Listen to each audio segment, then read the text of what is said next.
Hey, good morning, periods 5 and 6, or good afternoon, depending on when you're here. I wanted to do this with a selfie stick, but you're gonna have to bear with my arm hanging onto the phone until we get done, because of course, my selfie stick's in the car. So here we go. Racetracks. Let me give you just a couple of tips on these things and give you some guidance on what you'll need for your tracks today. All right, so hold on just a second. You'll see down here that you have a semester 1 unit force and motion note page. It says right here, this is an alternate assignment for those who cannot handle the lab. That means if you're dinking around with the cars in a wrong way, then I give the permission of the substitute to pull you out of the lab and give you one of these and have you work on the Chromebooks. If you're doing things as you should, everything should just be fine. We need the cars to come back up here for the next classes, so that would be really nice of you. Secondly, you'll need a plastic sheet that will guide you through the lab, and if you've been absent, you'll need the handout itself. And what I'm asking the sub to do is to instruct you to complete the topic, essential question, and of course, the 4 questions that are listed on the front page. You don't need to do any of the other ones on the other side. These 4 all have 2 parts to them, if you'll notice. 2 parts means 2 complete sentences. I will ask the sub to make sure that your table leader brings those up and they check for completion. If they're not completed, I'll ask the sub to send you back and have you finish those. So let's get those taken care of in the first place. All right, over here you'll see some graph paper. The graph paper would be great for you to use to sort of sketch out your ideas. You can hash it out within your group and then come up with one idea that you think will work, and then go ahead and get started on your track. This would be great so that you use it before cutting so that we don't lose any of your paper or waste any of your paper, okay? So over here at the whiteboard, you're going to find the materials that the sub will have available for you. 2 pieces of construction paper. You can use 2 scissors, a protractor. You'll get 2 cars that you're going to check out each day from the sub down here in the tub. And then you'll get 1 glue stick. The glue stick and the papers don't need to come back up here. Just the scissors and the protractors and the meter sticks, of course, and the little cars. So you'll check the cars out each day that you're using them. So table leaders will do that. He'll have the table leaders up in your group up here. It'll be the first person in your spreadsheet up there, so you'll see them.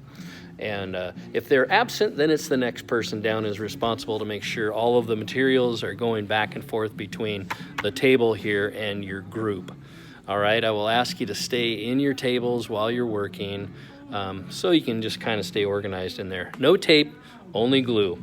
If you need a glue gun, then you'll need to ask my sub. They are in a tub up here if you needed to borrow a glue gun. But other than that, you may only use the glue that you brought or the glue stick that I'm providing for you. All right, a couple of tips on your car. So I'm gonna get sort of out of the way and show you this little one that I put on the board here, and I'll leave this up here for the sub. One thing I wanted to emphasize is where the glue goes. You wanna make sure this is really flat. Whenever you're gluing, make sure you have a flat spot so you don't leave a big lump for your car to drive into. And then as your car is going down its little trajectory, you want the papers to be layered so that you have the upper one on top and the next one down below glued to it as you progress down. That will make it so that you have jumps for your cars, but not a speed bump that bonks your car and slows it down. All right, on this other board, I've sort of showed how to cut little pieces so that you can make a curve. And the straightaways would be your longer pieces, and then as you make a curve, you can square these up and turn them so that they rotate around into a semicircle, and you just lay those on the table so you know what the size is. I would say, and I'll write this up here just a second, I would say that you'd probably want about, hold on to your hats, about a 2-inch to a 3-inch square. Okay, that would be probably sufficient for you to make these curves work. And then you sort of layer them, but you leave a little bit on the backside so that you can have a flap that you fold up that gives you a wall around the outside. It's actually really cool. to do this. But remember, this concept still holds over here, that you want to make sure that you're layering your curves around from top to bottom. Okay, that's really important, or you're gonna have your car stopping. Okay, and the last thing I want to share is your notebooks are due back to me on Wednesday with a parent signature. And if you forget, I wrote it right up here on the 11th for A Day and the 12th for B Day. So I'm hoping you can take care of that. Make sure your parents get a signature on there. Teach them what you've been doing in class. Teach them something about Newton's laws. Have them sign it out. That might be a good time for you also to check in with your parent to see if there's anything that you're missing or that you can correct, that you can bring back to the class. All right. I think I've covered everything. Oh, one other item. At the end of the period, the table person's going to bring back all the items, and the rest of you should make sure you get the Chromebooks over into the cabinets, and then also your period 5 class. You have period 5 cabinets because you're taking your notebooks home. You'll have the period 5 cabinet here. You've also got one down here. Anything that says period 5, I added one more to each class. You can put your papers and your glue sticks in them.